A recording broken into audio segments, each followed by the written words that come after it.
হরে কৃষ্ণা, রাধে রাধে।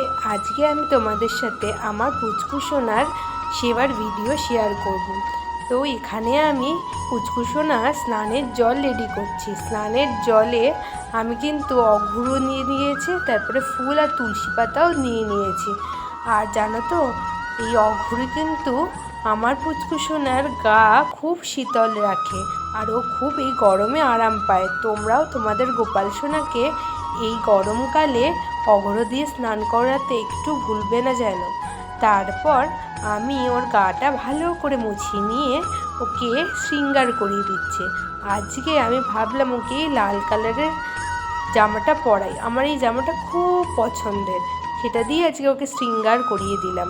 তোমরা জানিও তো ওকে কেমন লাগছে, কমেন্টে জানাতে ভুলবে না যেন। তারপরে আয়না দর্শন করানোর পর ওকে ফুল অর্পণ করে দিলাম। আর এদিকে ওর দুপুরের খাবার রেডি করছি। আজকে আমি ওকে দুপুরে দিচ্ছি চিড়ে আর দই। ও কিন্তু গরমকালে এই চিড়ে দই মাখা খেতে খুব ভালোবাসে। সেই কথা মাথায় রেখে আজকে আমি ওকে চিড়ে দই ভোগ হিসাবে কিন্তু দেবো। আর এখানে আমি নিয়ে নিয়েছি মিষ্টি দই, আর দইটা কিন্তু আমি একটু বেশি করে দেব, তাতে কিন্তু ওর খেতে খুব ভালো লাগবে। আমি কিন্তু কম দই দিলে ওর কিন্তু পছন্দ হয় না।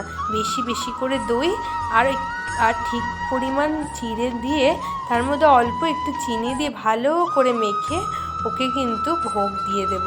ওর খুব খিদে পেয়ে গেছে। আর তুলসী পাতা দিতে কিন্তু অবশ্যই ভুলবে না। আমি তুলসী পাতা দিয়ে আরতি করে ঘন্টা বাজিয়ে তারপরে আমি ওকে খেতে দিয়ে দিচ্ছি। তো ওর তো খুব ভালো লেগেছে এই চিড়ে মাখা। আর তোমাদের কেমন লাগলো পুচকু সোনা সেবার ভিডিও, সেটা কিন্তু জানাতে ভুলো না। রাধে রাধে।